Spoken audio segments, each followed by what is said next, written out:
Salut les amis, c'est Starfire alias Naimé pour les intimes. Aujourd'hui, nous allons vous parler des jeux oubliés du Covid. Alors vous devez vous demander pourquoi les jeux oubliés du Covid, ça veut dire quoi en fait? C'est tout simplement des jeux qui sont sortis en 2020 dont on n'a pas entendu parler. Voilà, ils n'ont pas eu de visibilité à cause de ce qu'on nomme pandémie. Donc, mais avant de pouvoir commencer, je vais vous demander quelque chose. Je vais vous demander une chose, ça va prendre juste quelques secondes de votre temps. N'hésitez pas à vous abonner à la chaîne, à commenter, à partager la vidéo et surtout à activer la petite cloche en fait qui vous permettra d'avoir des infos sur les nouvelles vidéos qu'on va sortir tout simplement. Surtout qu'on se pose comme objectif de faire au moins une vidéo par mois. Donc tout simplement, on compte sur vous. Et là c'est vraiment, ça commence maintenant. Ok?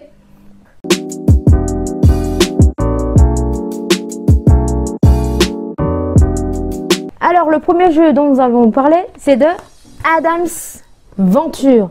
Donc moi j'ai une copie sur Xbox One et Adam's Venture c'est un jeu qui a été développé par Vertigo Digital Entertainment et édité par Iceberg Interactive et Sodesco. Donc c'est un jeu en fait qui a eu son portage en mai de l'an dernier en fait sur Switch. Dans le plus grand des calmes, on n'en a pas du tout entendu parler. Donc voilà, et donc c'est pour ça qu'on vous en parle bien aujourd'hui. Et bon, pour ceux qui connaissent pas que ça dit le terme portage, oui, il y a c'est bien une chaîne de jeux vidéo, donc ça part du principe peut-être que des gens connaissent déjà les termes de jeux vidéo. Ben pas forcément, parce que c'est une chaîne qui se veut accessible et accessible aussi aux parents, et donc on a envie en fait que vous puissiez comprendre les termes. Donc le terme portage, c'est voilà. On a un cas concret. Donc voilà, ça c'est Adam's Venture, la version Xbox One. Un portage, c'est-à-dire que en gros, le jeu déjà existant, on le fait passer d'un système à un autre système. C'est-à-dire d'une plateforme à une autre plateforme. Voilà. Donc en gros, on l'a fait passer d'une plateforme parce qu'à la base, Adam's Venture, il me semble que c'est sur PC à l'origine, il me semble, j'en suis pas sûre à 100%.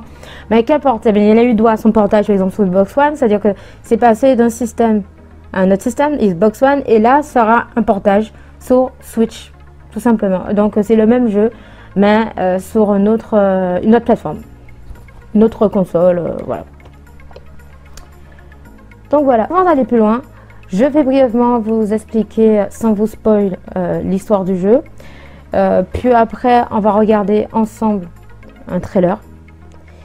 Et pour terminer, je vais vous expliquer comment Adam's Venture est passé de Adam's Venture à Adam's Venture Origins. Ok? Donc c'est parti, on va commencer avec l'histoire d'Adam's Venture.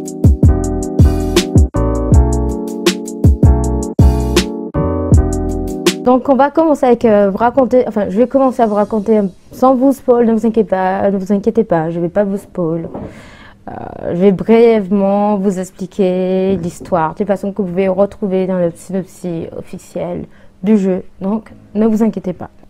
Donc quand vous commencez le jeu Adam's Venture, voilà, vous êtes dans les années 20. Votre père Abraham Venture va vous lancer dans une grande aventure sur fond de mysticisme biblique en fait, et de complot organisé, voilà, par une corporation.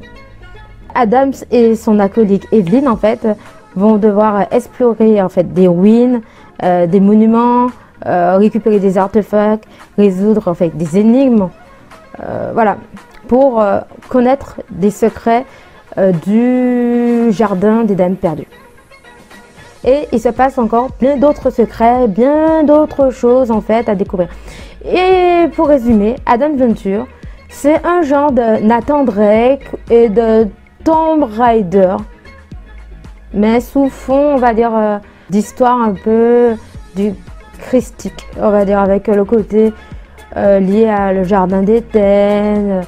Il y a aussi, bon, j'ai pas envie de dire plus parce que si je dis plus, je risque de spoil. Donc je vais vous laisser tout simplement découvrir l'histoire d'Adam's Venture. Et si on regardait le trailer ensemble, hein? Voilà, je pense que des images vaut mieux que 1000 mots. Voilà, c'est une expression que les gens disent souvent. Et ben, la plupart du temps, ben, c'est vrai. Donc, à tout de suite.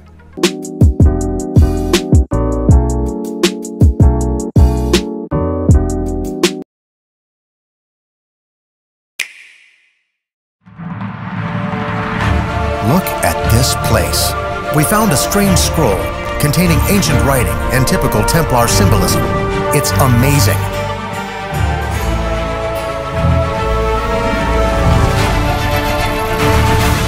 There's more good news. I think the scroll pinpoints the exact location of the 4 rivers from the Book of Genesis.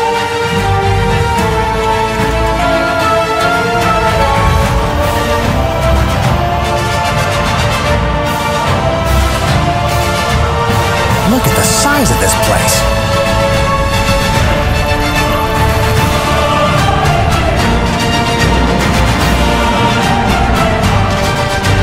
A giant leap for mankind is only a small step for Adam Venture.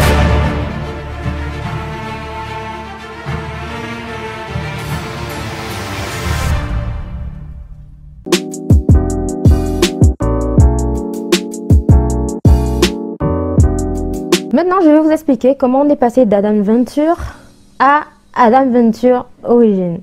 Donc, vous allez me dire en fait que le jeu là que je tiens entre mes mains là, que je vous montre là, ici, ben ça a toujours été Adam Venture Origins. Eh bien non. Donc en gros, il y a eu un premier épisode d'Adam Venture qui est sorti en 2009. Il y a eu un deuxième volet qui est sorti en 2011. Il y a eu un troisième volet qui est sorti en 2012. Voilà. Et puis en 2014, ils ont fait une compilation des 3 qu'on a appelé Adam's Venture Chronicle. Ouais, souvent je trouve que les jeux Chronicle, ça fait toujours stylé. Souvent ça fait très fantasy, mais là c'est pas du tout fantasy. Puis en 2016, Vertigo Games ou Vertigo Digital Entertainment a décidé tout simplement de faire un remastering. Bon, on va le redire en français. Une remasterisation ou un remake, c'est comme vous voulez, vous utilisez le terme que vous voulez, de leur jeu. Donc voilà, c'était une façon un peu de relancer la licence d'Adam's Venture en fait. Et ils ont décidé en fait d'apprendre de leurs erreurs et de réinterpréter les 3 derniers volets. Et du coup, la version que vous voyez là, c'est la version finale d'Adam's Venture. Voilà, donc ce qui n'a rien à voir avec ceux qui ont pu jouer aux 3 derniers volets de l'époque, ou même de ceux qui ont joué à la compilation de 2014. Là, ils ont repensé, ils ont réinterprété le jeu, et ils ont du coup pour donner le meilleur en fait, du moins pour donner le meilleur.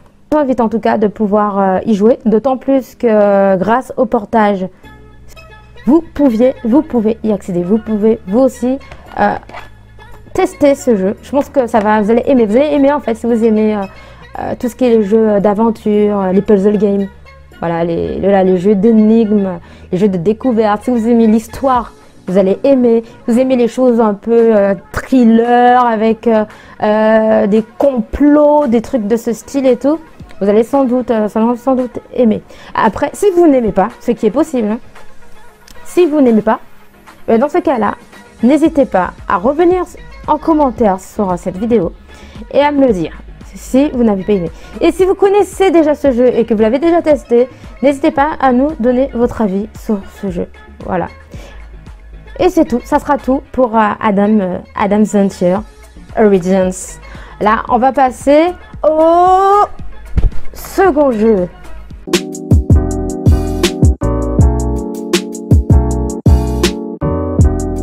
Le prochain jeu dont nous allons parler est David contre Goliath. Voilà, c'est un très grand classique. Donc, ce jeu est développé par Immersive History et édité par Virtuos VR Gaming. Voilà, c'est un jeu qui se joue au casque VR, quoi, genre l'Oculus Rift, par exemple.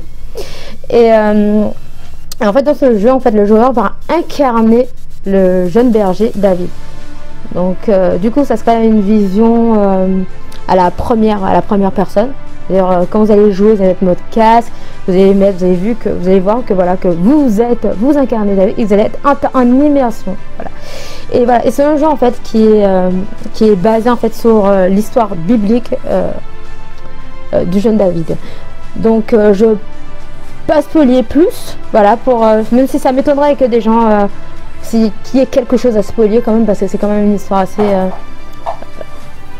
très connue. Je pense que le plus simple, c'est qu'on va regarder un trailer ensemble. Je crois qu'on peut faire ça.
Pour ceux qui sont intéressés, sachez que le jeu est sorti il y a 4 mois, c'est-à-dire en novembre de l'an dernier.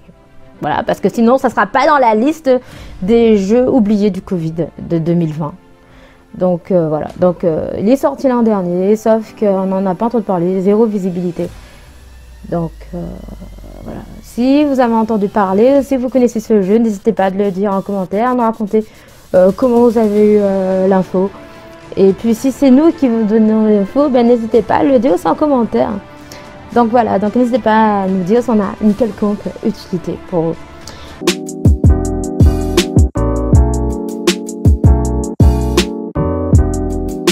Je ne sais pas si vous connaissez Jordan Sidwell, qui est le PDG de Immersive History. Et bien ce gars, vous le connaissez tous sans vraiment le savoir. Voilà, c'est un spécialiste en fait des effets spéciaux au cinéma à Hollywood. Donc remerciez-le pour Avatar, remerciez-le pour le Hobbit, remerciez-le pour Transformers, remerciez-le pour Man of Steel, remerciez-le pour tous ses films, parce qu'il a fait énormément de films à succès. Et voilà, grâce à ses effets visuels qui étaient vraiment magnifiques, c'est un spécialiste. Il se trouve que ce monsieur Sidwell en fait a décidé de se concentrer un peu plus en fait sur la création d'espaces de jeu ludiques. Donc voilà, grâce à la réalité virtuelle et à la réalité augmentée. Monsieur Sidwell, pourquoi est-il si important d'avoir des jeux VR adaptés à la famille? There aren't a lot of games out there that are family friendly. I think it's critical that we have family friendly games because one, kids need an outlet where they can be active, where they can explore, where they can challenge themselves. And two, parents need to be confident that they're sending their kids to a wholesome environment where they can explore and play and have fun.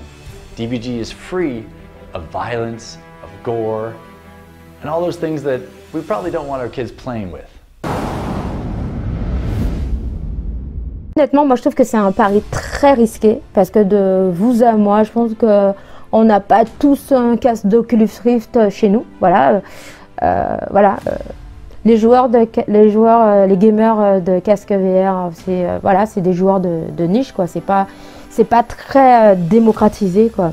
Mais en tout cas, j'espère en tout cas qu'il y aura en tout cas de plus en plus de jeux, qu'il y aura des jeux qui seront assez intéressants pour nous donner envie d'acheter un casque VR. Et si vous êtes nombreux à avoir un casque VR et que vous avez des jeux dessus qui sont intéressants, encore une fois, n'hésitez pas à le partager avec nous. On va passer au prochain jeu de la liste et qui sera le dernier jeu de la liste aussi.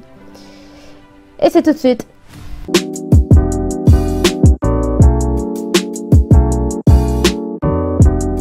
Le dernier jeu dont nous allons parler s'appelle Logos. Et Logos en grec, ça veut dire la parole. Et moi, je trouve que ce jeu porte très bien son prénom.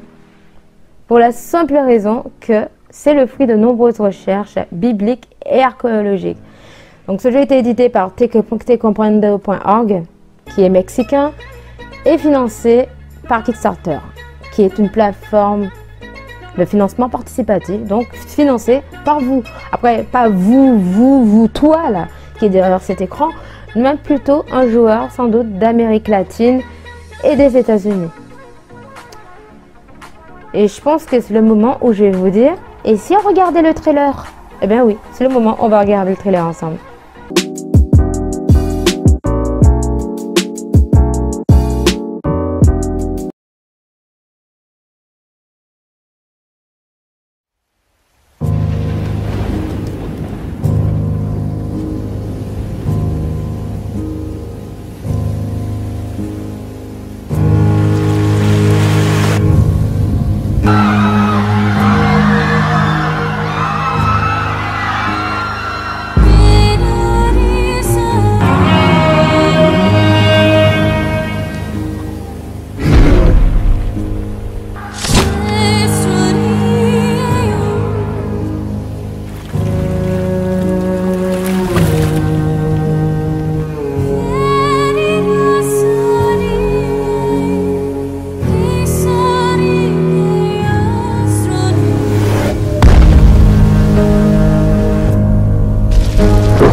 Donc maintenant là on va revenir sur le jeu, ok.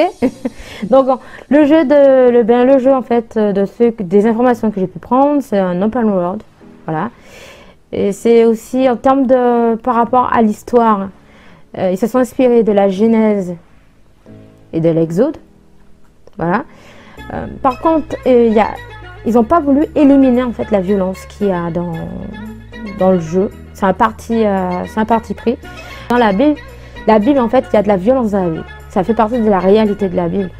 Et donc, ils ont pris le parti pris, en fait, de ne pas faire comme les autres jeux chrétiens ou jeux bibliques. Voilà, ils n'ont pas voulu faire comme les autres et en éliminant ou en créant un jeu sans violence. Voilà, c'est un parti pris, quoi. C'est leur choix. Donc voilà. Donc, en gros, c'est cette partie-là. Apparemment, en faisant mes recherches, j'ai appris en fait qu'il y avait une grosse polémique sur ce jeu par rapport justement à la violence. Et toi alors, toi qui es derrière cet écran, toi aussi en fait, ça te dérangerait de jouer à un jeu d'inspiration biblique et qui soit violent? Ça te dérangerait vraiment? Donc voilà. Donc si ça te dérange, ne pas me le dire en commentaire et de me le dire pourquoi ça te dérange et pourquoi ça ne te dérange pas. Donc voilà. Donc on en revient toujours à la violence dans les jeux vidéo. Voilà. Mais c'est pas le débat de cette vidéo. Donc voilà. On va revenir, on va se recentrer. Et Logos, c'est gratuit. Voilà. T'as bien entendu. Tout le jeu est gratuit. C'est un open world. Un open world, c'est-à-dire un monde ouvert, gratuit. Voilà. Donc non, c'est pas sur toutes les plateformes. C'est sur PC et sur Apple. Et c'est téléchargeable maintenant. Donc si tu vas sur internet, eh bien, tu le trouveras. Tu pourras le télécharger. De toute façon, comme je l'ai déjà dit tout à l'heure, je vais mettre les liens et vous pourrez aller sur les sites officiels, etc. Blablabla. Vous êtes très grand. Vous connaissez les manies internet. Donc vous saurez trouver, vous saurez vous débrouiller avec les liens que je vais vous donner. Bon, je pense qu'on va s'arrêter là. J'ai pas envie, j'espère que cette vidéo n'a pas été très longue. Et on se verra pour une prochaine vidéo. Je ne sais pas sur quel thème, mais à la prochaine!